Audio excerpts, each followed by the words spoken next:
This is the second part of two programs talking about the structure of the play and what and how a playwright develops a play. We introduced last time and talked about plot, which is the arrangement of the incidents within a play, the sequence of the events, the structure of the action. And at that point, then we began talking about the way the playwright introduces us to that plot, the way the playwright is going to let us know what it is that's going to happen and how it is going to be developed in this particular play. We then looked at some things that playwrights need to consider in the opening scene, and how then the opening scene immediately must attract us in the audience. And what I'm going to do first today is to look at a couple of, or talk about a couple of opening scenes in plays, and look to see how they develop. The first one I'm going to look at in this case is not a play. It is the musical Oklahoma, with words, with lyrics by Oscar Hammerstein, book and lyrics by Oscar Hammerstein, although the book itself is actually taken from a play called Green Grow the Lilacs by Lynn Riggs. And much of this first scene of this particular play, this particular musical, does indeed come almost entirely from that particular play. But in the case of that it is a musical, and as we have already set up, that one of the things that we certainly want to do in an opening scene is to let the audience know how is this particular game going to be played, how is this particular work going to be developed. So yeah, okay, we've had the overture, so it's a musical. We've had the overture. That began to tell us something about the conventions that are going to be followed here, because they have already told us this. But the curtain goes up, and what we see sitting on a stage is a woman with a churn, and she is churning away, and there's not another sound. The orchestra hasn't played anything. Everything is absolutely silent.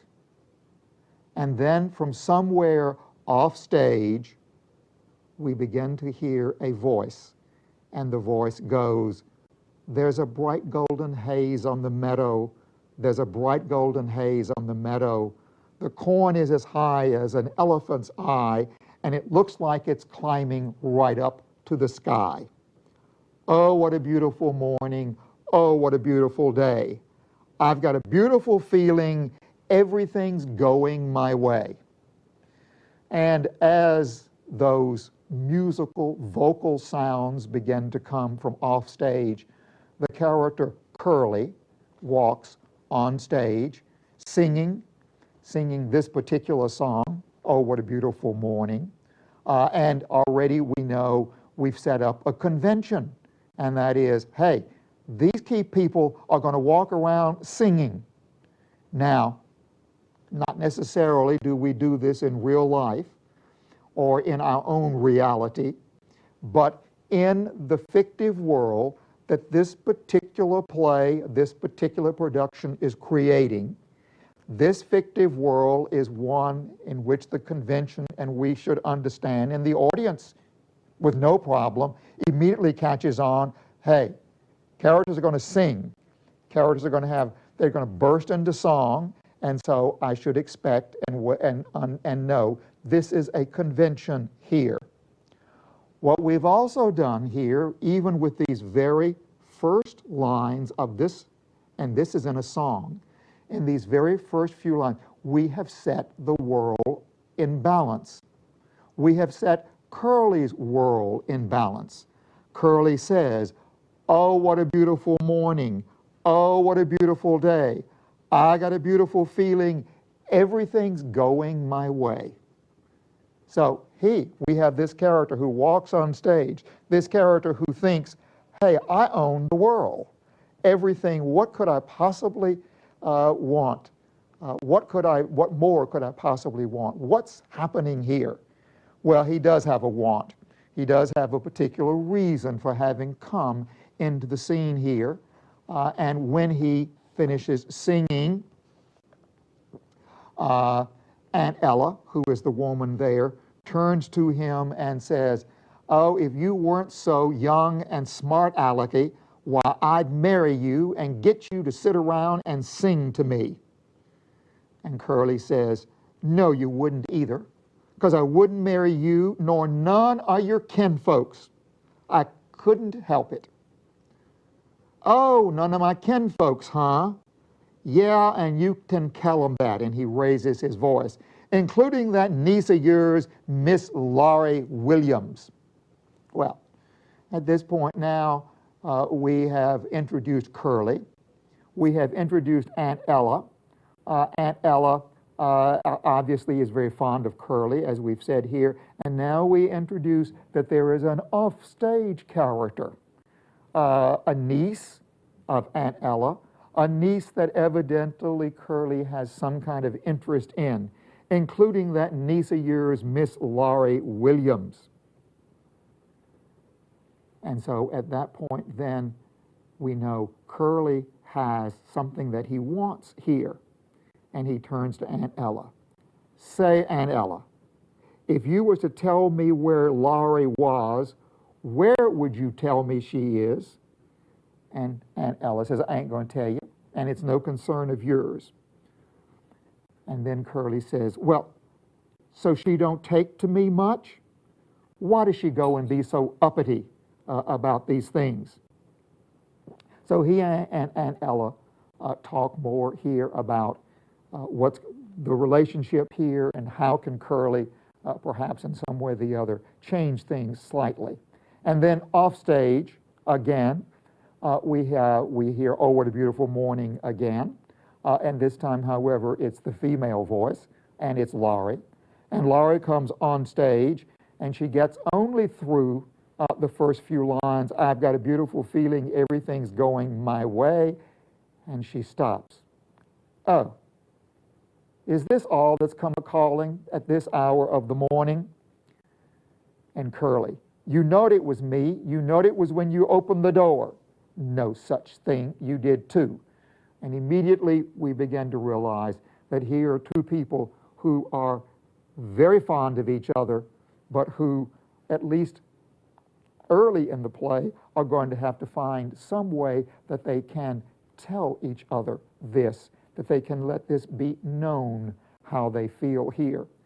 So then we find Curly says, well, I've just want to tell you, you knowed it was me. You sat up there thinking of something mean to say. I'm a good mind not to ask you to the box social.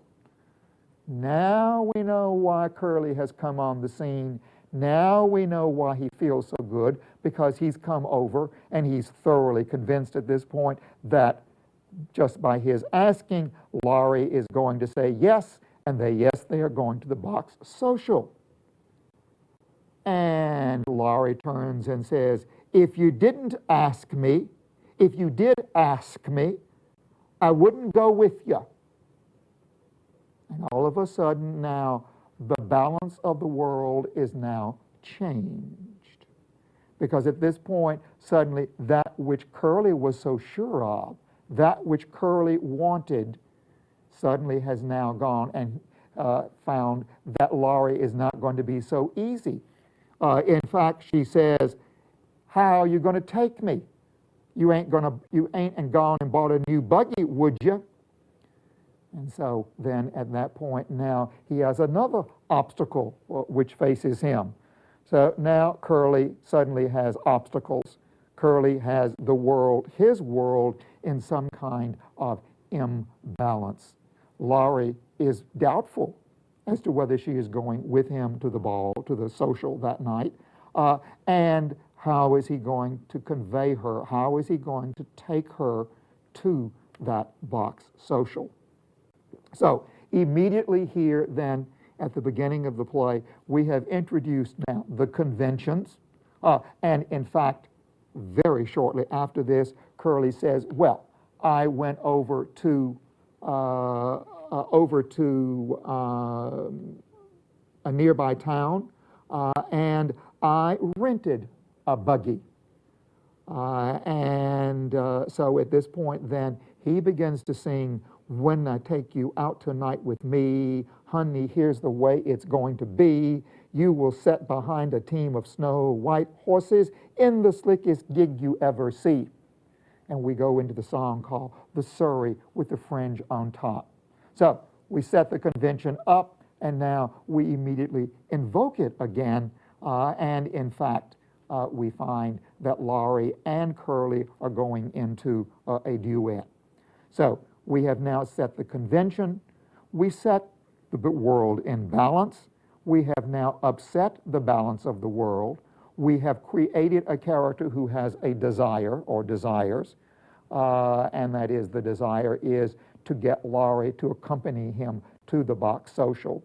She has set up an obstacle in that she says, I'm not so sure that I want to go with you, and if I go with you, how are you going to take me? And so now, at this point, Curly must in some way or the other attempt to now address these particular obstacles which have been given to him, and to rebalance his world so as to get that which he desires. And then from there we go on and we develop into the musical Oklahoma.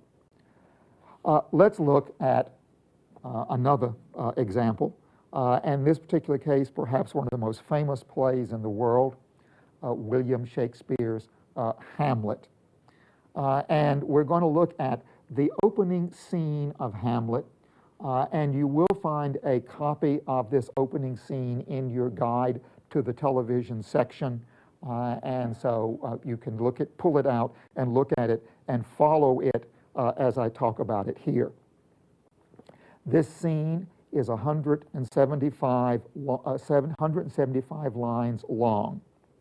What we're going to do is to set into motion then the obstacles which this particular play are going to present.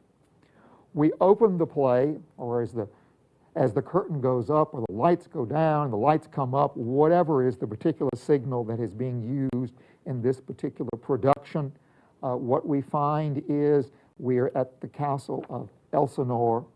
We're on a platform or a parapet somewhere within the castle, and there is one guard pacing back and forth, Francisco. There is then a noise, and the noise comes, and out of the noise comes a line, "Who's there?"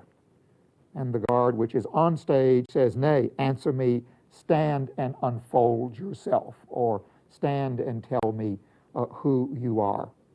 And the other character off stage, or who is coming on stage, says, "Long live the king." And at that point, the character on stage recognizes the voice and says, "Bernardo, he." And at this point, we discover then it is the changing of the guard. You have become most carefully upon your hour. 'Tis now struck 12. Get thee to bed, Francisco. And it says, "Oh, well, I'm certainly glad because it's bitter cold." And Bernardo says, "Have you had a quiet guard? Not a mouse stirring. Well, good night."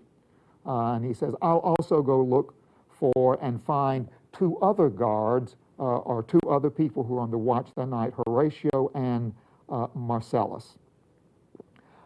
At that point, then, as Francisco exits, Horatio and Marcellus exit, and there is some conversation here between the two of them, and in line 21, and we are now 21 lines into this first scene, we then get introduced the first indication that something is wrong, that this world which we have seen here a regular world of guards, of sentinels, of people changing guard, of people watching that there is something here that is perhaps not what it should be. And Horatio says, "What has this thing appeared again tonight?" Now, we don't know what this is, but we've indicated, has this thing appeared again tonight? And Bernardo says, "I have seen nothing." Marcellus, the other guard, says, well, Horatio, the person who was with him, Horatio says, "That's just nothing. It is our fantasy." And they talk about this for a couple of lines. And then Marcellus says, "I have asked Horatio to come here tonight with me to see if this apparition comes.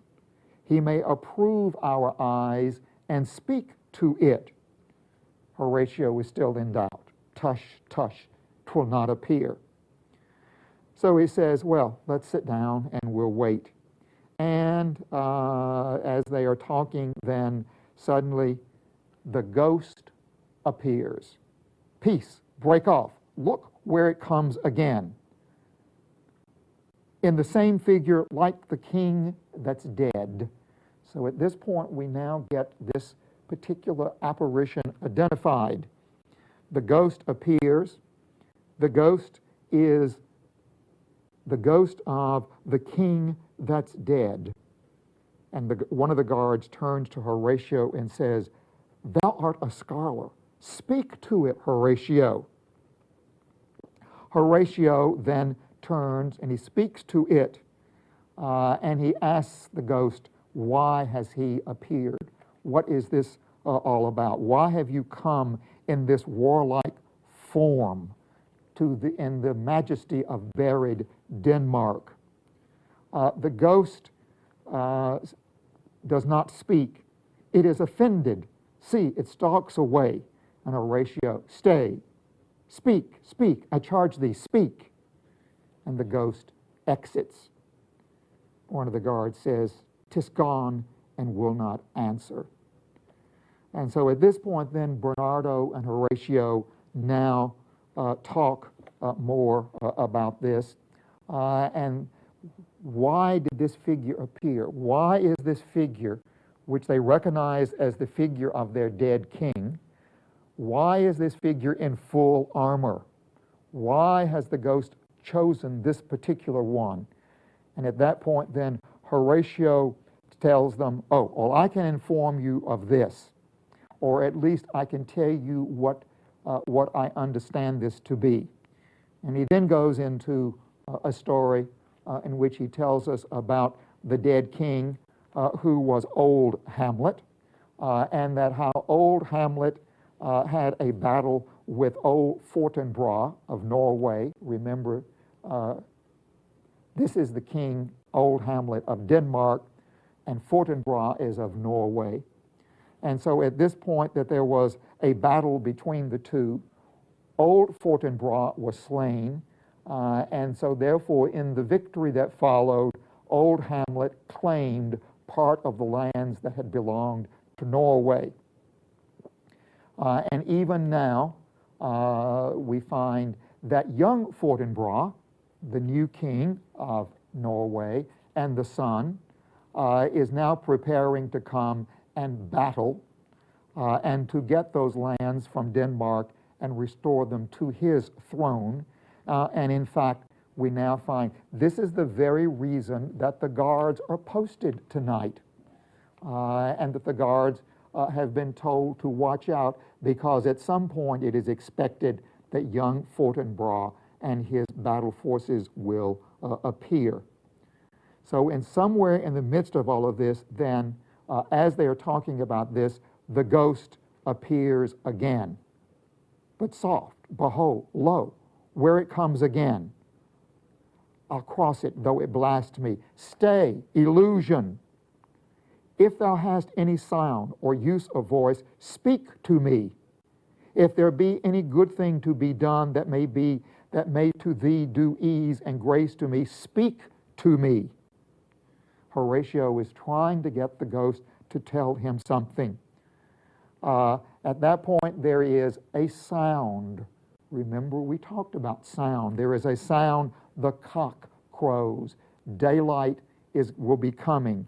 And immediately the ghost begins to move away. Speak of it. Stay. Speak.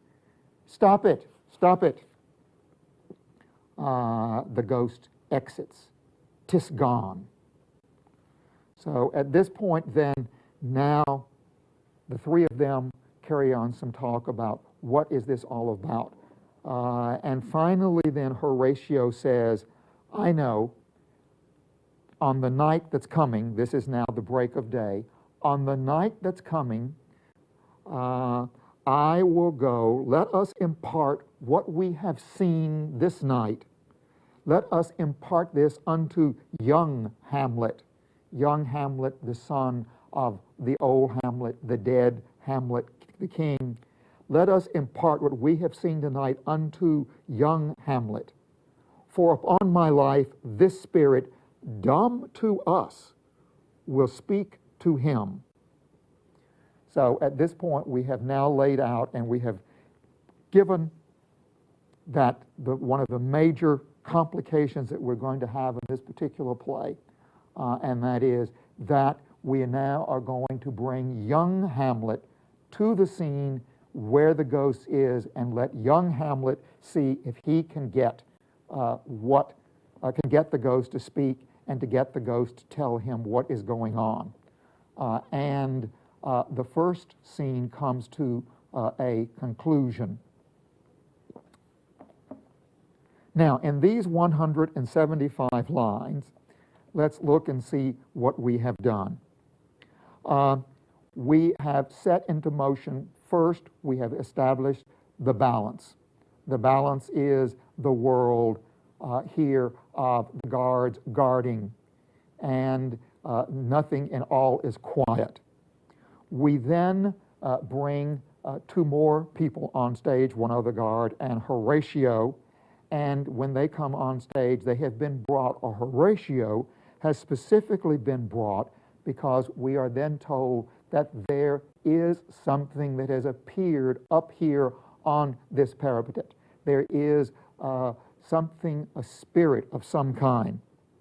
So Horatio has been brought to see if he can get the ghost to speak. The ghost has been identified, and that is, the ghost is recognized as the old king, or old Hamlet, the king of Denmark, who has just died a month prior to the opening of the play. We also at this point then introduce exposition. Now, exposition is a word that is not always currently in favor, but it is still a perfectly good, valid word to use, and that is, as we talked last time, we said that a play does not necessarily always encompass the complete story. The play is going to begin at some point in the story. It is going to have a beginning, it is going to develop and have a middle, and it will then conclude and have an end. But at that beginning, there can be events that happened prior to the opening of the play that are necessary for us to understand the events in the play itself. And a perfectly good, respectable term to introduce here is indeed the exposition. Exposition then. Horatio gives us exposition when he tells us about the battle that occurred between old Hamlet and old Fortinbras, and the fact that now young Fortinbras is gathering battle forces and intends to get back the lands that were taken from Norway. These are events that happened before the play, and they have influence on what is going on within the story of the play and the events that are going to unfold before our eyes. Horatio is presented with an obstacle, and that is, the obstacle which he has is the ghost will not speak to him. The ghost will not tell him why he is appearing. The ghost simply appears and disappears, and in fact twice appears and disappears. And so, since it being the old Hamlet, the former king, the dead king, perhaps if they go and bring their son, bring his son, young Hamlet, to the same location, maybe the ghost will reappear, and maybe then the ghost will now tell us or inform Hamlet of what this is all about. So we have now created obstacles for Horatio. Horatio, in order to get around that obstacle, says, I will go and bring young Hamlet here tomorrow night. So we have now created obstacles, we have created conflict, we have introduced exposition, that is, we have introduced the background that is necessary for us to understand, and we are now creating suspense or tension, or suspense and tension. And this suspense and tension is, what is it the ghost wants? Why has a ghost appeared? The ghost evidently wants something, but the ghost is not imparting this to any of them. So we now lay the groundwork for that which is to come later in the play. So at the end of this first scene, we have now created the beginning of the play, we have created the beginning of the suspense, we have created the obstacles which are going to begin and which are going to happen throughout the play. We have now set the play into motion. Scene two does not immediately bring us back to this previous location. Instead, we find that we go to a room somewhere in the castle. And here, at this point, we now introduce other characters in the play. We introduce Hamlet's uncle, Claudius, who has now become the new king of Denmark. We introduce Hamlet's mother, Gertrude, who also now, within 30 days, has become the wife of her former brother-in-law, the now King Claudius. We introduce various other characters in this particular scene. And finally, at the end, and Hamlet himself is present. And so finally, at the end of the scene, the other characters exit, and then Horatio finally gets the chance to speak to Hamlet. And at that point, then, he turns and he tells him what has happened, and that he wants him to come to the top of the castle, to the platform that night, to see if he can get the ghost to speak. And Horatio leaves, and then Hamlet turns and he speaks, "My father's spirit in arms, all is not well. I doubt some foul play. Oh, would the night were come, then thou sit still, my soul. Foul deeds will rise through all the earth, overwhelm them to men's eyes." So at that point, then, we end the second scene. Now, to delay the suspense even more, we now have caught Hamlet up in the plot, but instead of going directly to the platform again, we now introduce scene 3. Scene 3 introduces us to another set of characters. These characters are Ophelia, her father, Polonius, and her brother Laertes. Polonius is a Lord Chamberlain within the court, and we also learn that Ophelia is a possible romantic interest for young Hamlet. Finally now, we get to scene 4. We have now gone through, we've had scene 1 and we introduced this major suspense and tension, the ghost telling us what it's all about.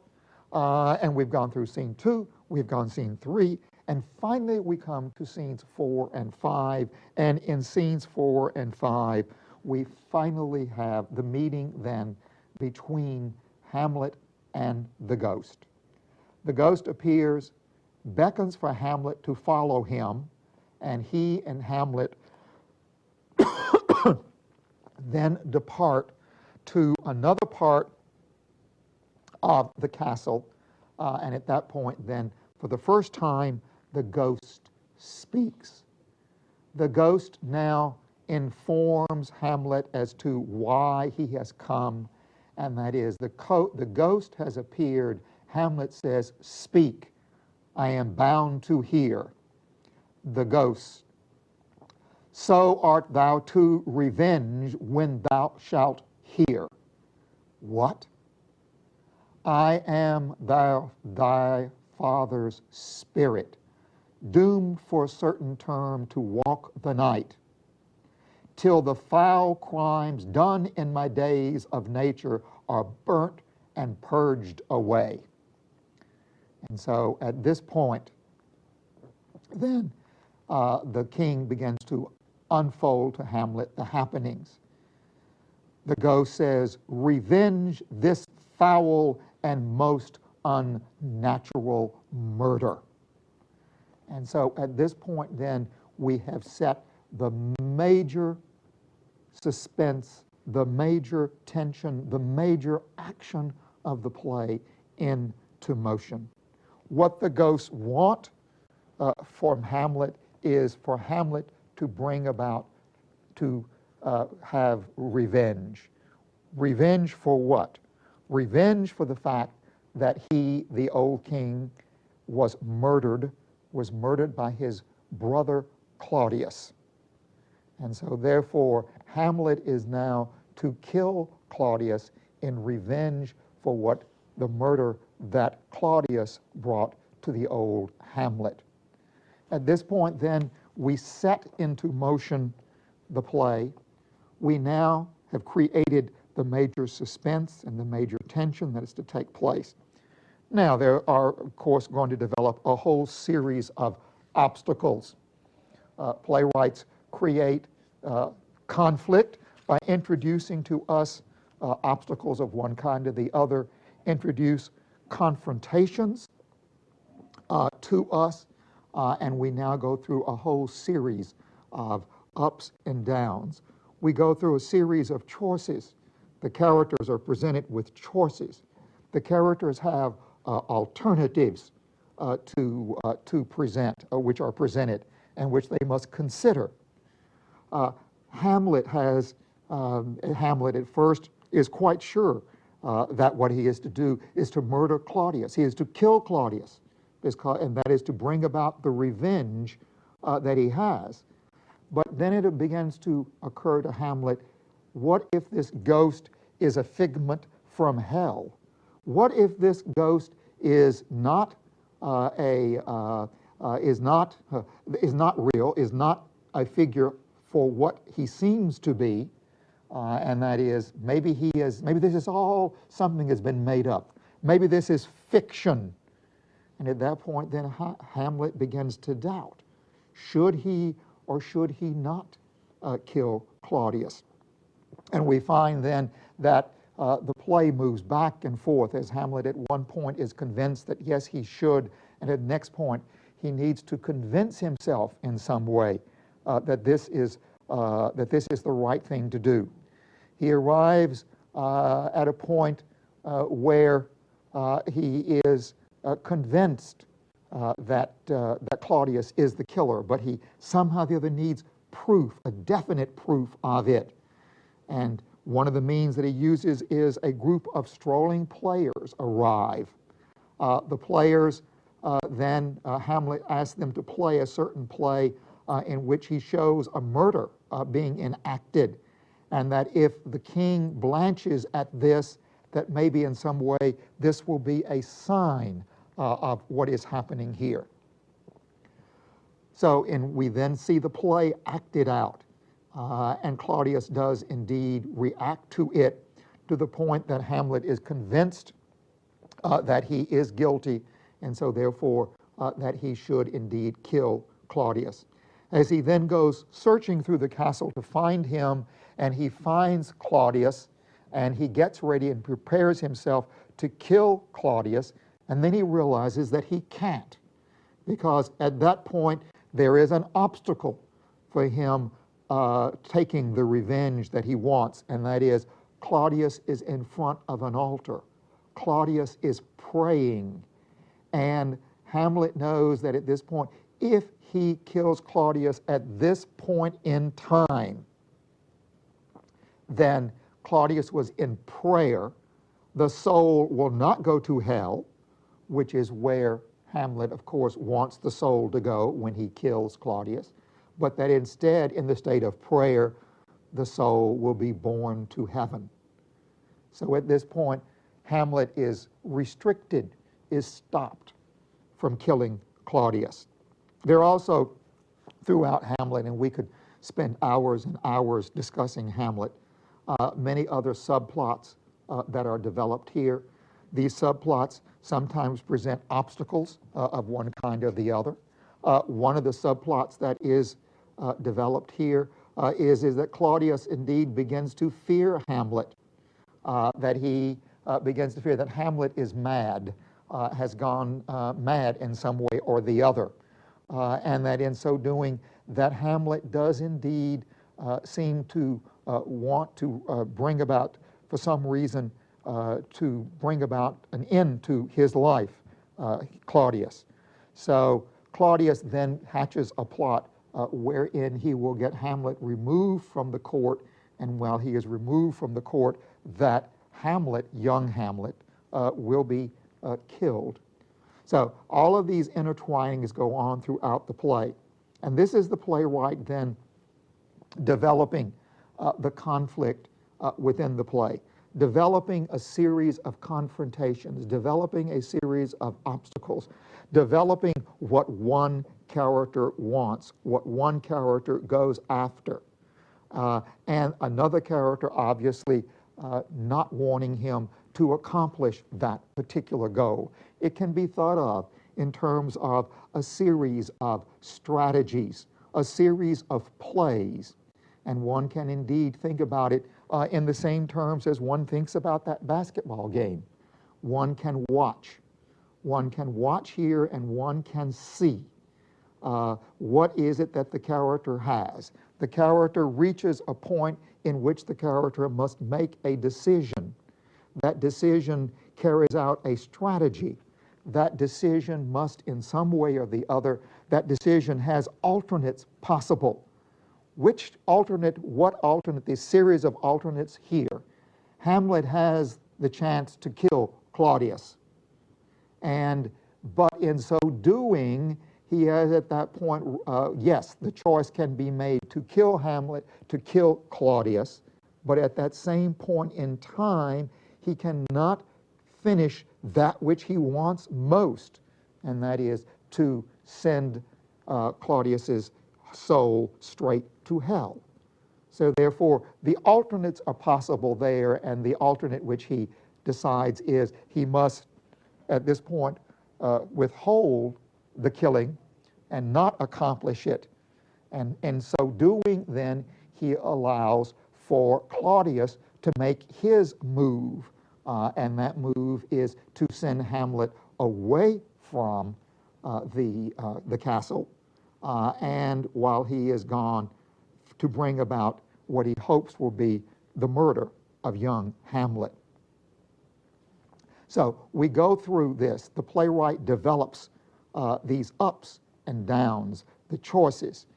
The play has an ebb, has a flow to it that moves it through here. Now, we can only go this for so long. This can only be extended to a certain point in time. And finally, we must arrive at a moment when we have reached the ultimate moment in which something must give. We have reached the moment of greatest intensification. We have reached the moment when we have arrived at what in dramatic terms is called the climax. The climax, the moment of maximum tension, the moment in which the final choices must be made, which lead then to the inevitable end.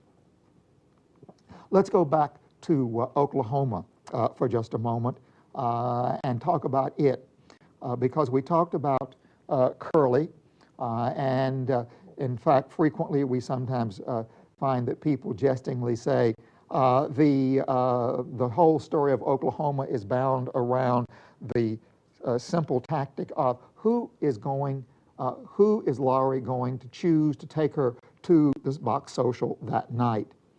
And yes, that indeed is one of the plots here. But one of the other strains, or perhaps the themes that run through Oklahoma, is that in order for Curly to acquire Laurie, for him to win the hand of Laurie and to marry her, he must become a boy. He must become a man. He is presented as a boy, that is, in terms of that he is not yet ready to assume the responsibilities that he must assume, that he must give up being a cowboy, and he must instead here become then a farmer. He is a cowboy and a farmer. These two are antagonistic forces in Oklahoma because they have two different uses for the land. The cowboy wants the land open, wants it ranges for his cattle to roam through. The farmer wants that land to be fenced in. The farmer wants to grow vegetables, wants to farm, wants to grow things on that particular land. And so we have conflict here between these two groups. Curly is a cowboy. Laurie is a member of a farmer's family. She and her aunt run that particular farm. So therefore, what we find then is that in order for Curly to win Laurie, he must, one could say, must pass the rites of passagehood. He must pass the rites from being a boy into becoming a man. And we have that scene then that occurs in the musical when, as the auction goes on there, and in order for Curly to win or to buy the box lunch that Laurie supplied, and thus also to get to spend the evening with her, he must outbid everyone else there. Curly doesn't have much money, and so at this point then what we find in this climactic scene here, and that is that Curly must now give up those things which represent his past, those things which represent his still being the boy, and that is he must give up his saddle. So he sells his saddle to acquire money. That's not enough. He must sell his horse to acquire money. He sells the horse. That is still not enough. And he must finally sell his gun. And finally, with selling of those three items, he has acquired enough money that he can outbid the villain of the piece, Judd Fry. He can outbid Judd Fry, and he can thus acquire the box social, and he can thus spend the evening with Laurie. But this moment of climax is indeed the moment in which Curly must give up those things. Everything has gone as far as he can go, and so then we can move on and resolve the problems. We can then resolve the obstacle of that Curly will ask Laurie to marry him, and she will say yes. So we have arrived then at the moment of climax, the highest moment of tension here.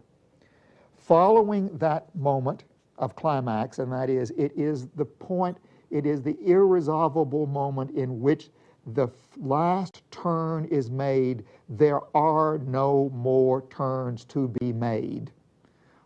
This is the final choice. This is the determinate factor. And so at that point, we have arrived at the climax. And what we have left then is what is sometimes called, the denouement, using the French term here. But perhaps if you don't want to try to remember denouement, you perhaps can use the word resolution. What we need then is the tying up of all of the loose ends that we have had. In plays, especially plays of prior time, frequently in Shakespearean plays, we find that the denouement or the resolution can be rather long.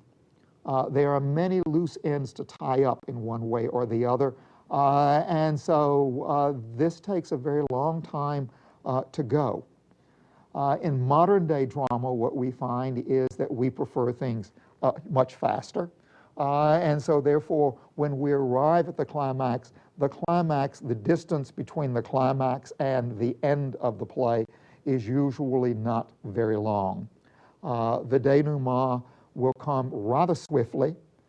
It will take all of those loose ends that we need to find out about. It will tie them up in some way or the other, and let us know then that this is the way things concluded. And at that point, we have arrived at the end, so that we have then indeed had a play that began at some point in the storyline. And remember, we have said that plays do not have to begin at the beginning of the storyline. The beginning of the play is the beginning of the plot. Okay? We have the plot, the structure of the play here. The plot then develops. The plot sets up a series of obstacles. It gives us a series of actions. It gives us a series of events. These events come and go. They move in such a way that just as the character or characters begin to think they're going to get what they want, and something happens, and that particular goal is not acquired, and instead we must move on and try again in some way or the other. The playwright must indeed keep within the play from one action, from one event, moving the action from one event to the next event, so that we keep moving with the events. We keep moving with the action, wanting to know what is going on, wanting to know what is going to happen, and to arrive at the final point in which the final decision, the climactic decision, is made. So here's an assignment that I'm going to give to you, and that is go and watch a commercial television situation comedy, usually called a sitcom. Quite frankly, the writer, or frequently writers of sitcom, are actually masters of construction. To begin with, a sitcom is 30 minutes long, but within that 30 minutes, there is usually going to be there is usually allowed about 7 minutes of commercials.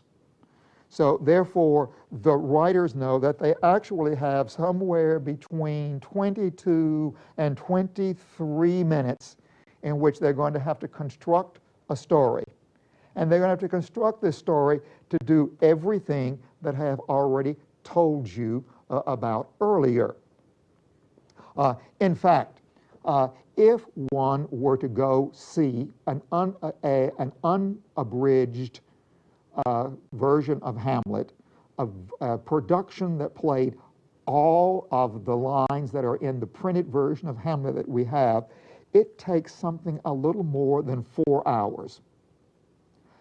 Now, Not often does one go and see a production of Hamlet that's going to last that long, because what has happened is modern day directors know that most audiences are usually not willingly going to sit through something more than 4 hours watching theater.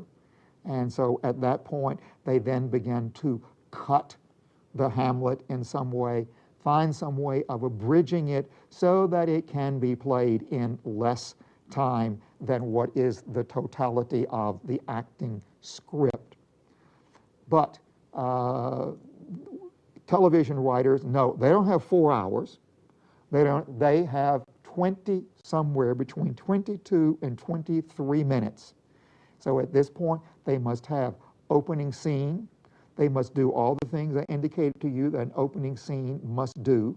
They must immediately set up some character wanting something, set up the obstacle that is going to be given here. What is it that character or characters want? They are going to have to show then how the character goes after that.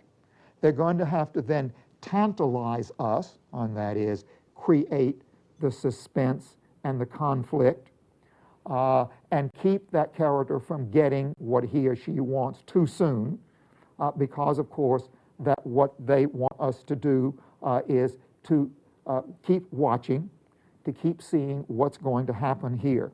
So they introduce the obstacles, create the suspense, create the tension.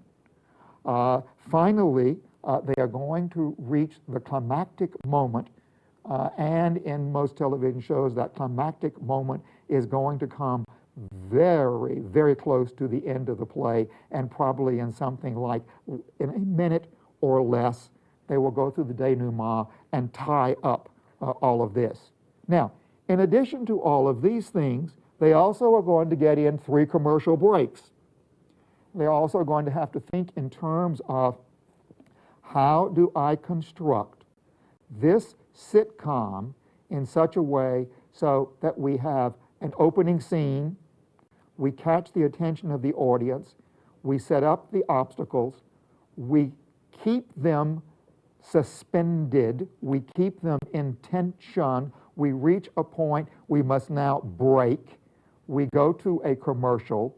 Now we want to keep the audience, one, sitting through the commercials, then wanting them to come back into the second scene of the comedy, the second scene, and now take us through it, and now we go through the second scene of the comedy, and we come to a point, and now we come to another commercial break, and we must have constructed that in such a way that we, again, hold the audience, keep the audience's attention, get them, one, watch the commercials, get them through then the commercial break so that then they come and they find out, how do we bring all of this to an end, how do we reach a climax, and how then do resolve this in some way or the other.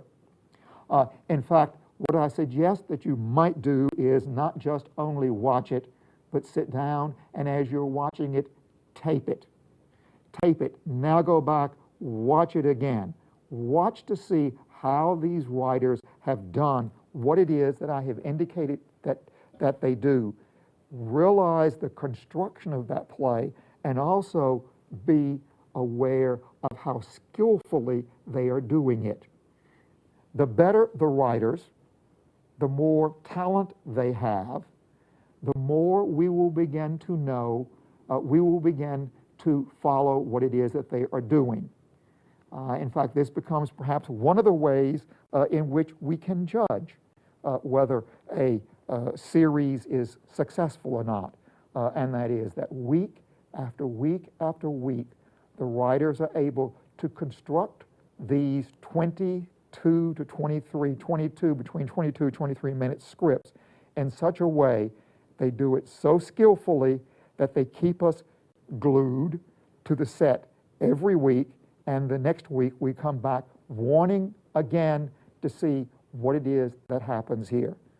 Good television writers are most skillful at doing this, and we should marvel at how well they construct their plays, how well they plot, and using that word in the very Aristotelian sense that we have been using it in these two series of programs, how these television writers plot their script.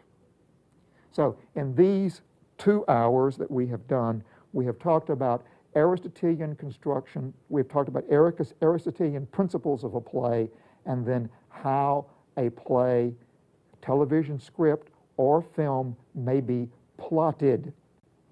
Now, one other thing I do want to mention here, and that is in the plotting, we of course have talked always in terms of story. Remember that stories may be linear, and by linear meaning that one event leads very directly to the next event, which leads to the next event, which leads to the next event. And that is, it develops in a rather straight line. That is what we call linear construction. Another construction that is frequently used, and we saw, in fact, that Shakespeare used it, is a montage construction. And by montage construction, meaning that instead of the events of one scene leading very directly into the scene, to the next scene, what we instead is we get one scene, then we get another scene, then we get another scene, then we get another scene, and we in the audience hold all these in mind, and then as the connections are made, and as you saw, we had scene 1 with the appearance of the ghost, we go to scene 2, we go to scene 3, and only when we get to scene 4 does the ghost appear again, and we then develop that particular story in scene 4 and scene 5. So we've had intervening scene 2 and scene 3 that introduced other aspects to the plot. And we got this then not in a straight line, but we got it more in a montage effect. And so what we do is, as in montages, we see it and we hold all of this in mind, and then we bring it together. And this is what happens then in a montage construction. We hold these scenes in mind, and as the connections are made, and we then in our own mind link them together. So we have developed plot, story, plot as related to story, and then the construction that may be used in different kinds of plot construction.